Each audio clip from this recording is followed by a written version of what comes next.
Assalamualaikum warahmatullahi wabarakatuh. Selamat bertemu kembali dengan saya Selamat Har dalam channel Belajar Berhukum untuk Indonesia yang lebih baik. Masih dalam seri hukum kejahatan siber, presentasi saya yang ketiga ini akan membahas tentang kejahatan dan teknologi. Agar pertemuan ini tidak sia-sia, saya berharap selesai pertemuan Anda memiliki capaian belajar. Pertama, mampu menjelaskan hubungan kejahatan dan teknologi, dan yang kedua mampu menjelaskan jenis teknologi yang digunakan untuk melakukan kejahatan siber. Baik, kita mulai dari sebuah penelitian yang dilakukan oleh Institut Kriminologi Australia di akhir tahun 2005 telah melakukan penelitian tentang kejahatan yang timbul dengan penggunaan teknologi. Penelitian tersebut, saudara, menggambarkan informasi tentang kejahatan-kejahatan yang didukung oleh teknologi, dan ini penting karena untuk memberikan bantuan, memberikan kontribusi kepada penegak hukum, polisi, jaksa maupun hakim dalam rangka melakukan penegakan hukum terhadap kejahatan siber. Karena bisa kita ketahui aspek-aspek hukum digital ini tidak mudah untuk memperoleh pembuktiannya. Maka inilah maksudnya penelitian yang dilakukan oleh perguruan tinggi di Australia itu dalam rangka membantu agar pihak penegak hukum mampu melihat aspek hukum yang terdapat di dalam kejahatan dan teknologi. Terdapat ragam kemajuan teknologi itu yang dimanfaatkan oleh penjahat, sehingga hal ini penting untuk kita bahas atau kita diskusikan. Kembali kepada persoalan kejahatan siber ini. Di pertemuan pertama, saya sudah menyampaikan banyak sekali varian istilah yang diberikan untuk memahami apa kejahatan siber itu sendiri. Nah, dalam hal ini penekanan pada aspek teknologi menjadi hal yang patut saya ungkap untuk membedakan pembahasannya pada pertemuan yang lalu. Pada kesempatan ini saya lebih menitik tekankan pada bagaimana relasi kejahatan siber dengan penggunaan teknologi itu dilakukan. Nah, maka saudara, banyak istilah-istilahnya yang kita bisa jadikan konsep, kita bisa jadikan sebagai terminologi ataupun sebagai istilah. Misalnya dalam kejahatan siber itu istilah-istilah ini menjadi hal yang dekat dan ada hubungan. Virtual, kemudian online, cyber, digital, komputer, kemudian internet, telekomunikasi, elektronik, teknologi informasi dan komunikasi, kemudian e-crime atau kejahatan elektronik. Nah, banyaknya ragam istilah, ragam konsep itu memang menyulitkan bagi banyak orang untuk memahami secara lebih mudah, lebih sederhana begitu. Namun demikian juga pernah saya sampaikan bahwa ada dua hal yang membedakan seperti yang Anda lihat sekarang ini adalah pertama kaitannya dengan kejahatan dengan teknologi itu yang membedakan pertama kejahatannya bergantung pada siber. Artinya kejahatan itu bergantung pada teknologi siber, teknologi virtual, atau teknologi online atau internet dan lain sebagainya. Istilah lainnya adalah cyber dependent crime. Ini menunjuk pada kejahatan siber yang sesungguhnya. Apapun kejahatan itu bisa dikatakan sebagai kejahatan siber ketika memang dilakukan dengan menggunakan komputer, jaringan, atau bentuk lain dari teknologi informasi dan komunikasi. Dengan kata lain, tanpa internet, kejahatan ini tidak dapat dilakukan. Nah, model kejahatan ini lebih dipahami sebagai bisnis jasa kejahatan siber. Dari mendengarnya saja cukup mengagetkan, ya kan, model bisnis kejahatan siber yang tentu sangat profesional, sangat reputatif di dunia maya tentunya seperti itu. Jadi model kejahatan ini, saudara, pada dasarnya kejahatan siber itu mendukung semua kejahatan di dunia maya dan menyediakan akses mudah ke seluruh bidang-bidang kejahatan di dunia maya, dari pemula sampai dengan yang sudah mahir atau pihak lain, termasuk mereka yang memang memiliki motivasi lain sebagai hacker misalnya atau sebagai teroris. Nah, ini berkeliran dengan apa yang disebut dengan cyber dependent crime atau kejahatan bergantung pada siber. Jadi aspek teknologi ini yang menjadi esensi dari kejahatan ini. Teknologi seperti apa? Ya, bisa jadi teknologi komputer, teknologi internet, teknologi bagian-bagian dari perangkat komputer dan lain sebagainya. Banyak hal yang perlu di breakdown secara lebih rinci. Nah, kemudian yang kedua yang membedakan adalah kejahatan yang difasilitasi oleh internet. yang difasilitasi oleh komputer atau yang difasilitasi oleh cyber. Yang lainnya adalah cyber facilitated. Kejahatan cyber ini, saudara, prakteknya ada dilakukan baik online atau tidak online. Internet atau dunia maya itu berperan untuk meningkatkan skala cakupan geografis dan kecepatan bekerjanya kejahatan cyber ini. Maka kalau dalam kasus ini secara sederhana kita bisa lihat misalnya baru-baru ini adalah eksploitasi seksual online, bentuk kejahatan yang difasilitasi oleh internet atau oleh cyber di dunia maya. Kita bisa masih ingat, masih segar dalam pikiran kita, oke, banyak artis yang terlibat eksploitasi seksual. Ini memang hal yang rentan yang dialami oleh para artis. Perbuatannya dilakukan di dunia nyata, ya kan begitu. Tetapi dibuat, kemudian didapat, dibagikan, didistribusikan, didorong dan bahkan diarahkan oleh teknologi ke dunia maya, maka menjadi viral.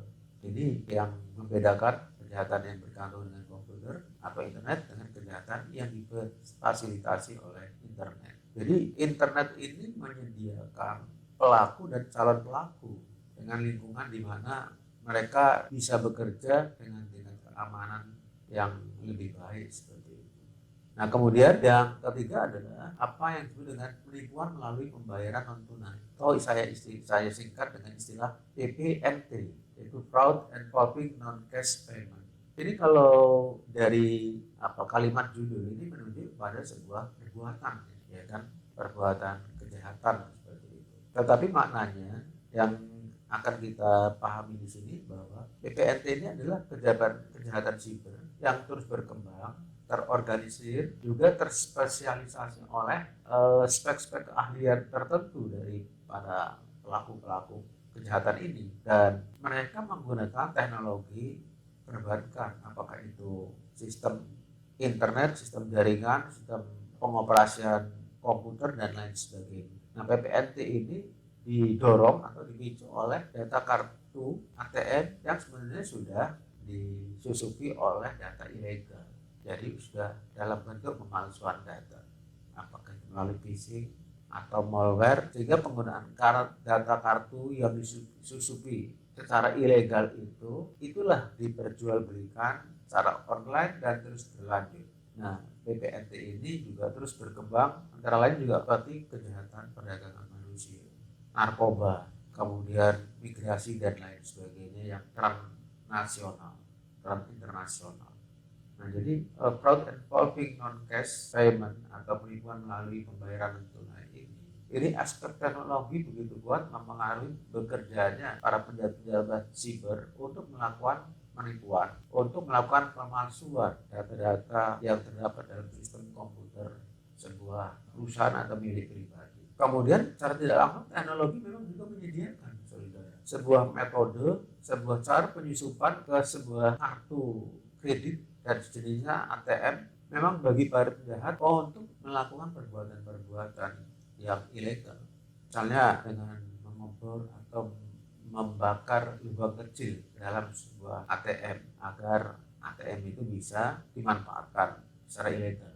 Nah, akses ini untuk bisa mengontrol pengoperasian dari ATM pemilik yang sah dapat dikendalikan oleh pemilik yang tidak sah, sehingga apapun yang dikendaki oleh pemilik yang tidak sah itu, maka dengan kata lain perintah mengeluarkan uang tunai itu dilaksanakan, dan itulah salah satu bentuk pencurian dengan menggunakan teknologi canggih, fraud involving non-cash payment atau penipuan melalui pembayaran non tunai. Kemudian yang lainnya perdagangan ilegal online atau the online trade in illicit good. Model perdagangan ilegal online ini, saudara, sebenarnya berdasarkan sebuah platform online yang beroperasi dengan model bisnis yang murah dan mudah diakses, tetapi memiliki harapan-harapan yang besar bagi pelanggan. Perdagangan barang dan jasa ilegal online ini oleh penjahat itu memang menjadi instrumen untuk melaksanakan kejahatan siber. Jadi melalui pedagang legal itu difasilitasi untuk mendapatkan peluang-peluang bisnis mereka agar maju untuk mengarah ke pasar online ilegal, baik melalui web biasa ataupun web yang tersembunyi atau underground seperti darknet seperti itu, sehingga terjadi transaksi dengan pelaku-pelaku kejahatan membeli barang-barang komoditas yang ilegal, yang tampak ilegal, karena murah, kemudian mudah diakses, dan harapannya untuk besar seperti itu. Nah, itu bisa dilakukan dengan pemalsuan dokumen, kemudian pemalsuan identitas, dan lain sebagainya. Jadi ini menjadi aspek yang mendorong meningkatnya kejahatan cyber di banyak negara-negara maju di dunia.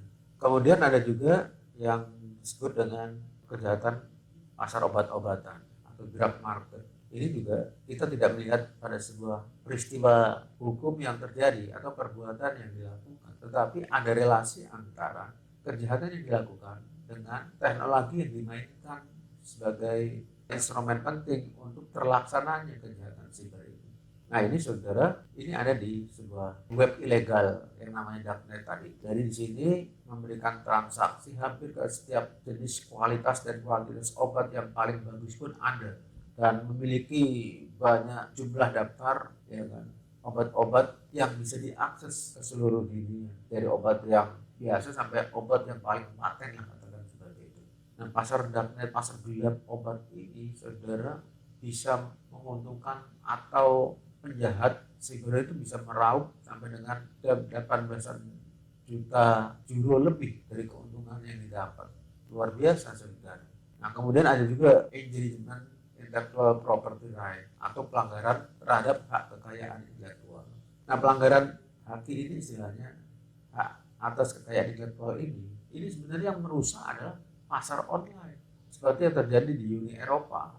Itu hampir sebuah hak paten atau karya cipta itu 5%-nya itu sudah dipalsu atau dibajak, sehingga produknya kelihatan asli tetapi sesungguhnya palsu seperti itu. Dan di pasar impor ini terjadi seperti itu, dan sebagian diproduksi di web online legal dan sebagian di web online ilegal. Nah, semuanya berlangsung transaksi-transaksi yang intinya ilegal, termasuk juga uang-uang kertas ilegal yang bisa diperoleh dari pasar gelap ini, senjata api dan lain sebagainya.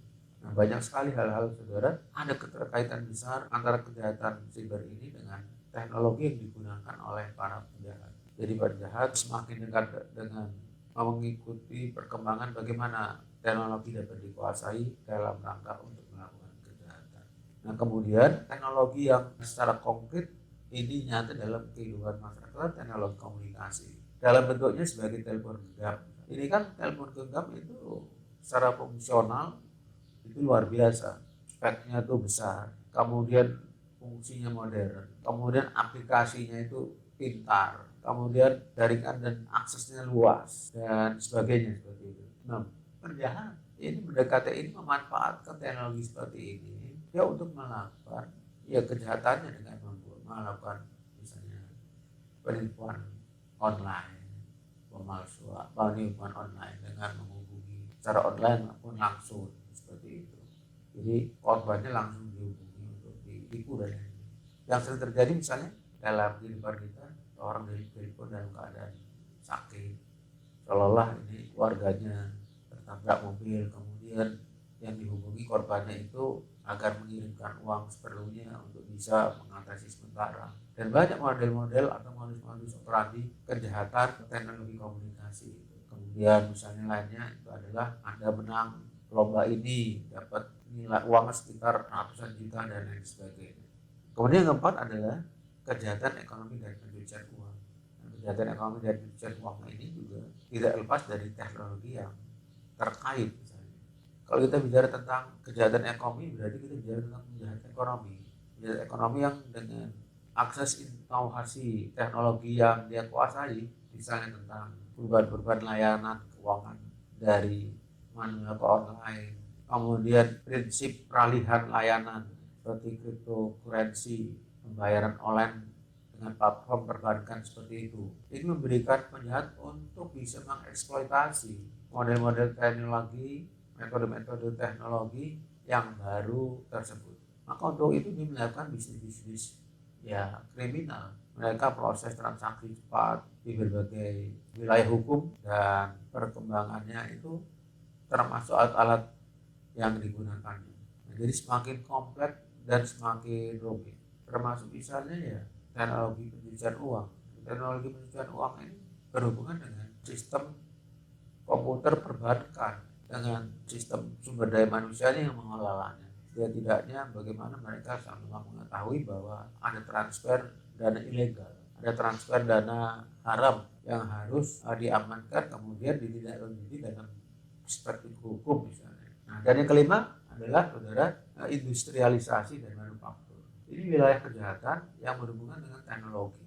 Jadi perkembangan atau kemajuan teknologi manufaktur dan industrialisasi ini saudara, ini terbesar di Uni Eropa itu adalah pasar obat-obatan.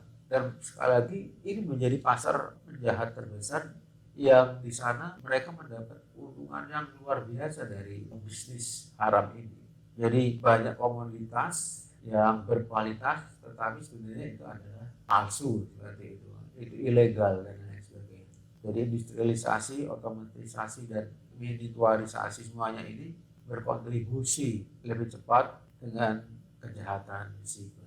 Nah, kemudian termasuk juga pencetak 3 dimension, artinya ada pencetak dengan sistem 3 dimensi, printer 3 dimensi. Ini juga memiliki efek yang bagus selain bagi masyarakat umum pengguna, tetapi bagi para penjahat siber ini, saudara. Karena printer 3 dimensi ini mampu menghasilkan sebuah foto atau gambar yang benar-benar representasi dari apa objek yang sesungguhnya. Kalau itu keramik, ya gambarnya persis keramik. Kalau itu plastik, kan plastik. Kalau logam, itu seperti logam. Maka di sini menunjuk pada akan digunakan sebagai teknologi kejahatan bagi pelaku-pelaku penjahat cyber itu sendiri. Dan yang terakhir ini adalah teknologi drone. Kita sudah mulai akrab ini dengan teknologi drone ini, saudara. Di acara-acara pesta, di acara-acara pertemuan keluarga ataupun acara-acara kenegaraan dari pusat maupun daerah sudah menggunakan teknologi drone. Dari perspektif kejahatan, kriminologi, teknologi drone ini membawa efek tidak kriminal atau efek kejahatan yang besar karena saudara mekanisme pengangkutan misalnya atau pengiriman sebuah profil barang itu selama ini kan melalui mekanisme pengiriman paket lewat transportasi darat udara secara legal yang mudah terdeteksi oleh aparat keamanan. Nah, dengan adanya drone ini memungkinkan transaksi narkoba, pengiriman komoditas barang-barang narkoba ini bisa melalui teknologi drone ini. Jadi aman dari kontrol aparat penegak hukum. Nah, ini kalau dilakukan oleh pejabat-pejabat siber narkoba, ini kan sangat berbahaya sekali. Ataukah untuk melakukan pengoboman dan lain sebagainya oleh teroris. Ini kan sangat mengkhawatirkan sekali. Nah, inilah ada relasi yang penting dalam pertemuan ini adalah bagaimana teknologi-teknologi itu juga bukan hanya dimanfaatkan oleh orang-orang yang menyukai, yang gemar dengan ilmu pengetahuan dan teknologi, tapi penjahat-penjahat pun mulai menggemari untuk meningkatkan reputasinya di bidang kejahatan siber. Nah, saudara, itulah pertemuan kita. Mudah-mudahan ada manfaatnya. Tapi di akhir pertemuan ini ada pertanyaan latihan yang mungkin bisa Anda jawab. Yang pertama, teknologi apakah yang mendukung kejahatan yang bergantung dengan komputer? Dan yang kedua, teknologi apakah yang memfasilitasi timbulnya kejahatan siber? Dan pertanyaan terakhir, bagaimana peran teknologi terhadap timbulnya kejahatan siber? Sahabat berlatih, mudah-mudahan Anda bisa mengerti dan memperoleh pengetahuan dari channel Belajar Berhukum. Terima kasih, thank you. Saya Slamet Har. founder komunitas belajar berhukum untuk Indonesia yang lebih baik. Wassalamualaikum warahmatullahi wabarakatuh.